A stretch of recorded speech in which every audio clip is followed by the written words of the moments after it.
Bugungi mavzu juda muhim. 2026 yilda pensiya oshadimi? Hamma uchun sezilarli ko'tarilish bo'ladimi? Minimal pensiya 6 million so'mga chiqadi degan gaplar qanchalik asosli va pensiya islohoti oddiy odamning cho'ntagiga qanday ta'sir qiladi? Men bugun buni oddiy tilda raqamlar bilan hayotiy misollar orqali tushuntirib beraman. Agar sizning oilangizda pensioner bo'lsa, agar o'zingiz pensiyaga yaqinlashayotgan bo'lsangiz yoki hali yosh bo'lsangiz ham kelajakda normal pensiya olishni xohlasangiz, bu ma'lumot sizga bevosita tegishli. Chunki pensiya masalasi faqat keksalarniki emas. Pensiya tizimi bugun ishlayotgan har bir odamning kelajakdagi daromadi bilan bog'liq. Videoni oxirigacha ko'ring. Chunki men kimlar ko'proq foyda ko'rishi, kimlar ehtiyot bo'lishi, qanday hujjatlar hozirdan tayyorlanishi kerakligi va eng ko'p uchraydigan xatolar haqida aniq aytaman. Kanalga hozirroq obuna bo'ling, videoga like bosing, chunki bunday tushuntirishlar har bir oilaga kerak. Avvalo eng katta savolga javob beray. 2026 yilda pensiya birdaniga hamma uchun 6 million so'm bo'lib qoladimi? Men ekspert sifatida buni juda ehtiyotkorlik bilan tushuntiraman. Pensiya bo'yicha har qanday aniq miqdor faqat rasmiy qonun, prezident farmoni, hukumat qarori yoki budjet hujjatlarida belgilansa kuchga kiradi. Shuning uchun internetda hammaga 6 million, minimal pensiya 6 million, 2026 dan pensiya keskin oshadi degan gaplarni eshitganingizda darhol quvonib yoki xavotirga tushib qolmaslik kerak. Eng muhim narsa, rasmiy hujjat bormi? Unda kimlarga, qachondan, qanday shart bilan deyilganmi? Mana shu savollar tekshiriladi. Lekin bu mavzu nima uchun paydo bo'lyapti? Sababi aniq, narxlar oshyapti, kommunal to'lovlar qimmatlashyapti, dori-darmon, oziq-ovqat, transport xarajatlari pensionerlar uchun og'ir bo'lib qolyapti. Bugungi real hayotda 50 million so'm atrofidagi pensiya ko'p hollarda yetmaydi.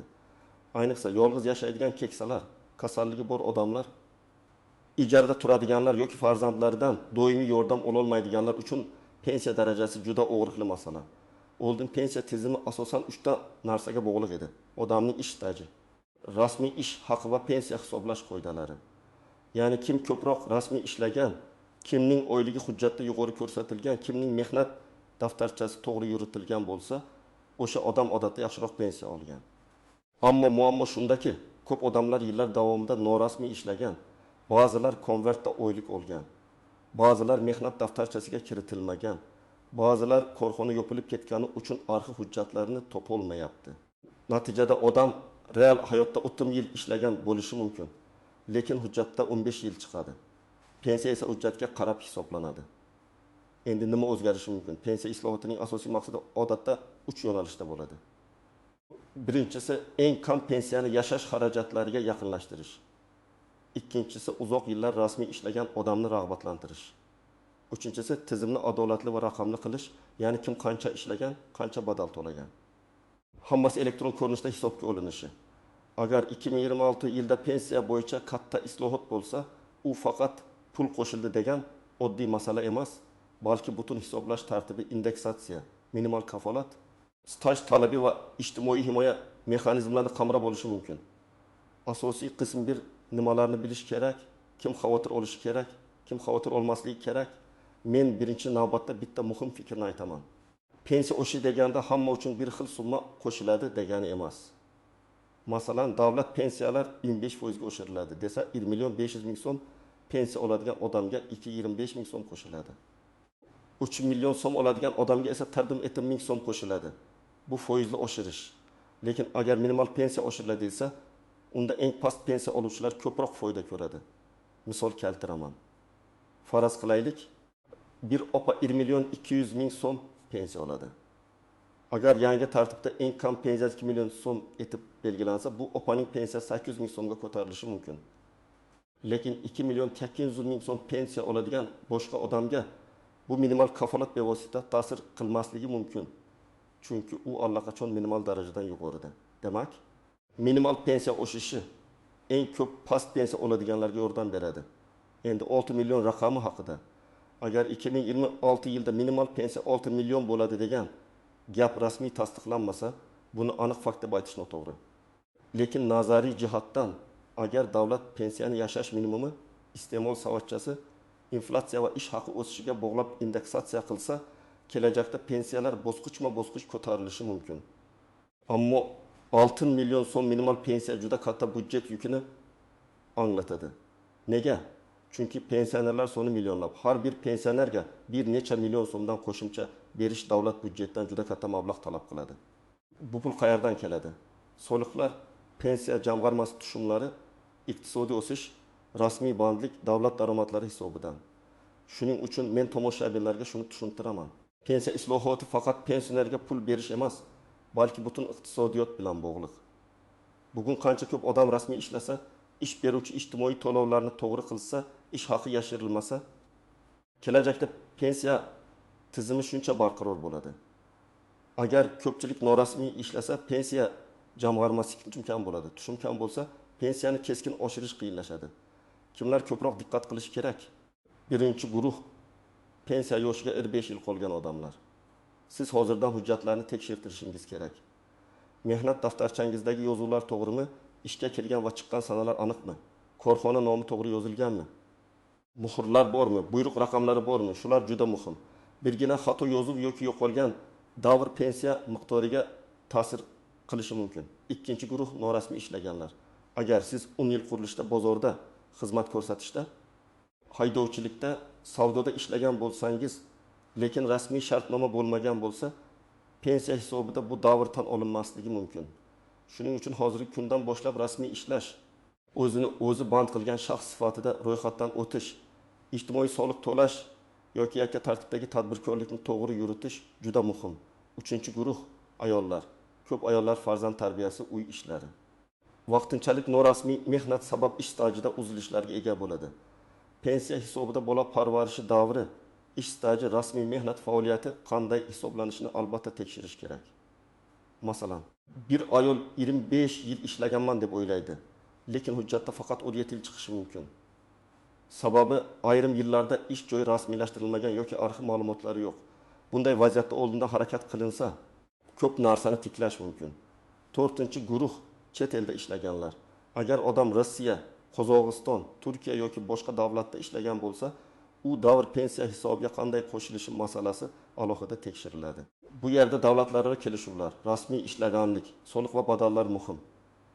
Men chet elda takas yil ishladim degan gapni o'zi yetmaydi. Hujjat kerak.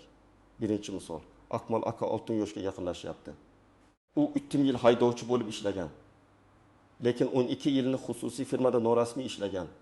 Mehnat daftarchasida faqat 12 yil bor. Agar u hech narsa qilmasa, pensiya hisobida 3 yil emas, mavjud hujjatdagi davrlar olinadi. Bu uning pensiyasini kamaytiradi. Akmal aka hozirdan eski ish beruvchilarni topib, shartnomalar, buyruqlar, ish haqi ma'lumotnomalari, arxiv hujjatlarini yig'sa, ayrim davrlarni tasdiqlash imkoniyati paydo bo'ladi. Ikkinchi misol. Malika opa 2 yil maktabda ishlagan, ish haqi rasmiy, mehnat daftarchasi to'liq. U xavotirni kamroq qilishi mumkin, chunki hujjatlari tartibli. Lekin baribir u ham elektron bazadagi ma'lumotlarni tekshirishi kerak. Chunki ba'zida tizimda ish staji noto'g'ri ko'rinishi, eski davrlar kiritilmagan bo'lishi mumkin. Agar pensiya tayinlash vaqtida xato aniqlansa, uni tuzatish vaqt oladi. Oldindan tekshirish eng to'g'ri yo'l. 3-misol. Sanjar 35 yoshda pensiya menga hali uzoq deb o'ylaydi. Lekin u 10 yil davomida norasmiy ustachilik qilsa, keyin yetim yoshga borganda afsuslanishi mumkin. Chunki pensiya bugun boshlanadi. Har oy hisobga tushgan soliq va badallar kelajakdagi pensiya huquqining poydevori. Yoshlar ham pensiya islohotidan chetda emas. Pensiya masalasida eng katta xatolardan biri shuki, odamlar yoshim yetdi, demak pensiya avtomatik chiqadi deb o'ylaydi. Yo'q, pensiya avtomatik ravishda eng yuqori miqdorda tayinlanmaydi.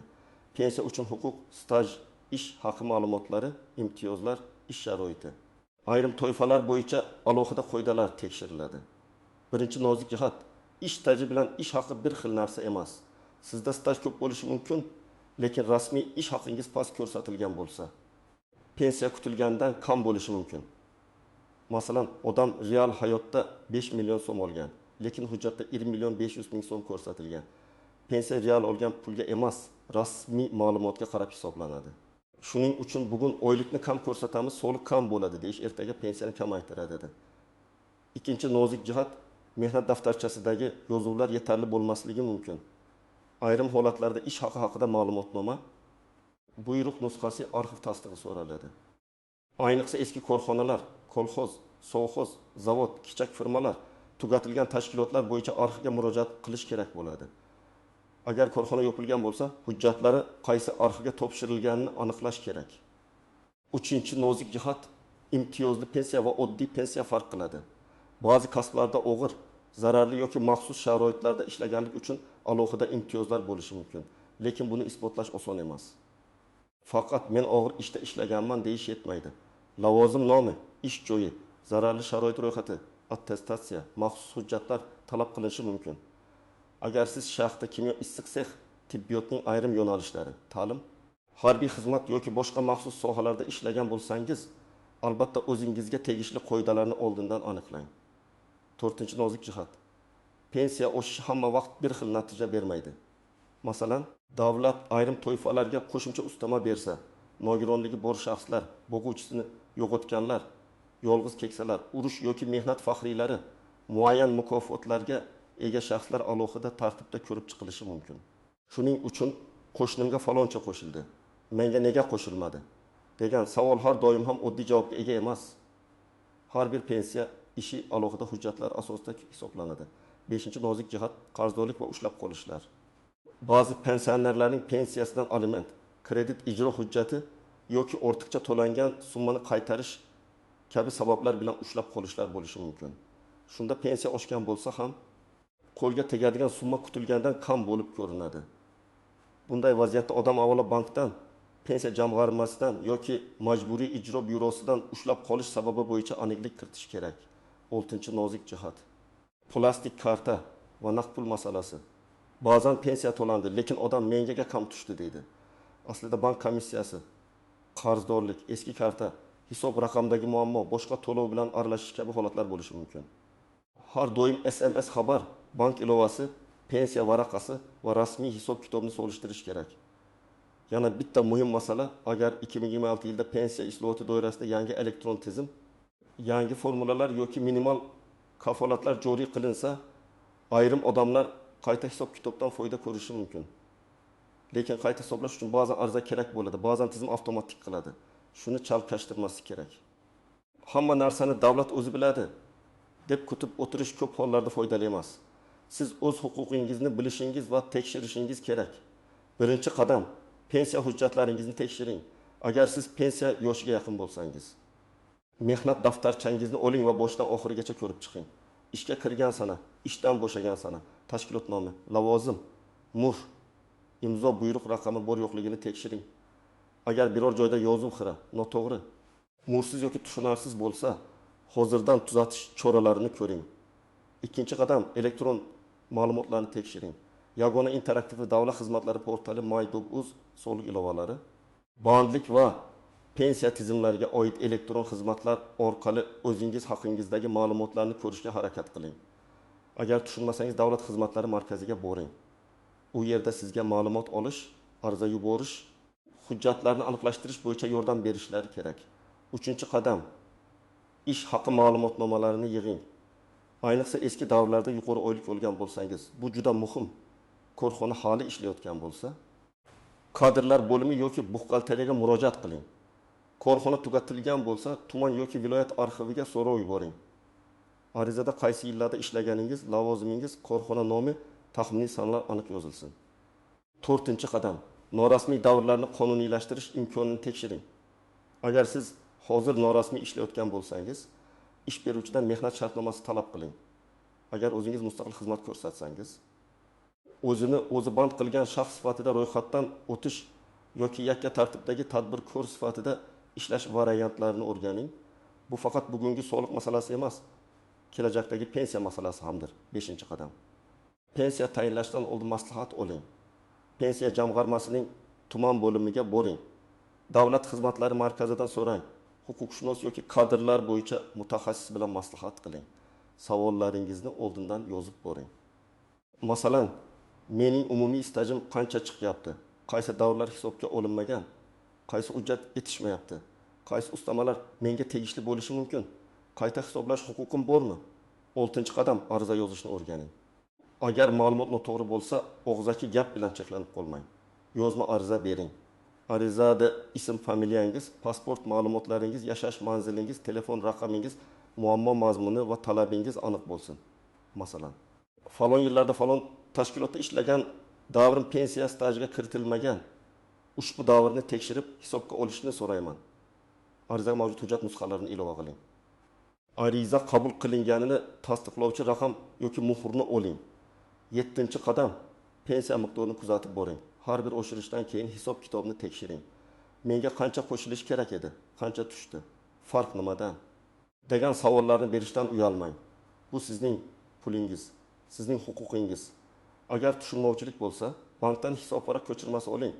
Pensiya jamg'armasidan hisob kitob izohini so'rang. 8-qadam. Mish-mishlarga ishonmang, lekin yangiliklarni o'tkazib yubormang. Rasmiy manbalarni kuzating. Prezident farmonlari, hukumat qarorlari, Iqtisodiyot va Moliya vazirligi, Pensiya jamg'armasi, qonunchilik portallari, rasmiy OAV. Telegramda kimdir ertadan pensiya 6 million deb yozsa, darhol yaqinlaringizga tarqatmang. Avval manbani tekshiring. Chunki yolg'on xabarlar odamlarni chalg'itadi. Keraksiz navbatlar, asabiylik va noto'g'ri qarorlar keltirib chiqaradi.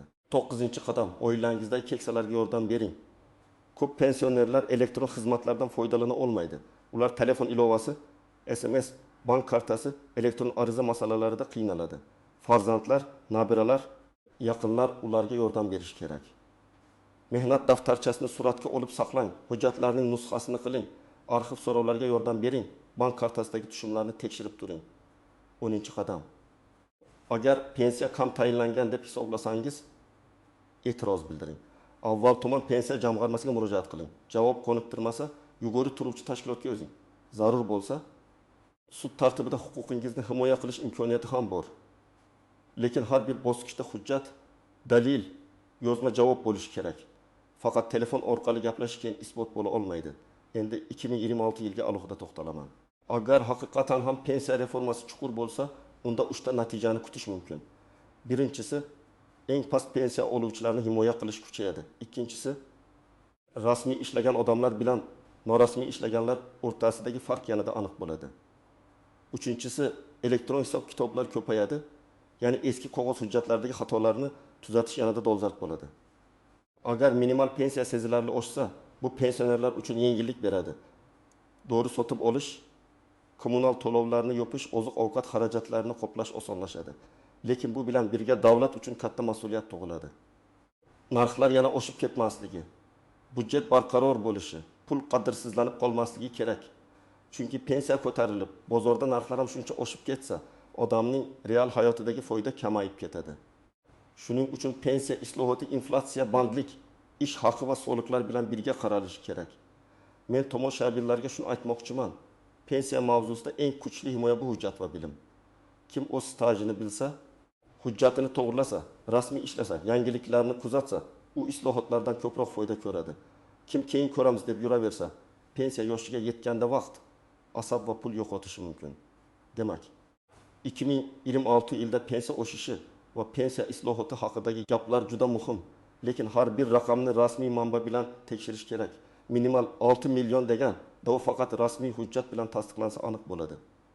Shunga qaramay, pensiya tizimida o'zgarishlar bo'lishi ehtimoli odamlarni hozirdan tayyor turishga majbur qiladi. Men sizga asosiy narsani aytdim. Hujjatlaringizni tekshiring, rasmiy stajingizni aniqlang, ish haqi ma'lumotlarini yig'ing, norasmiy ishlashdan ehtiyot bo'ling, ariza berishni biling va pensioner yaqinlaringizga yordam bering. Pensiya bu tasodif emas, u yillar davomida yig'iladigan huquq. Sizningcha 2026 yilda minimal pensiya qancha bo'lishi kerak? 6 million so'm realmi yoki bosqichma-bosqich oshirish to'g'riroqmi? Fikringizni izohlarda yozing. Agar video foydali bo'lgan bo'lsa, albatta like bosing, yaqinlaringizga yuboring va kanalga obuna bo'ling. Keyingi videolarda men pensiya hisoblash, stajni tiklash va qo'shimcha ustamalar bo'yicha yanada aniq misollar bilan tushuntirishda davom etaman.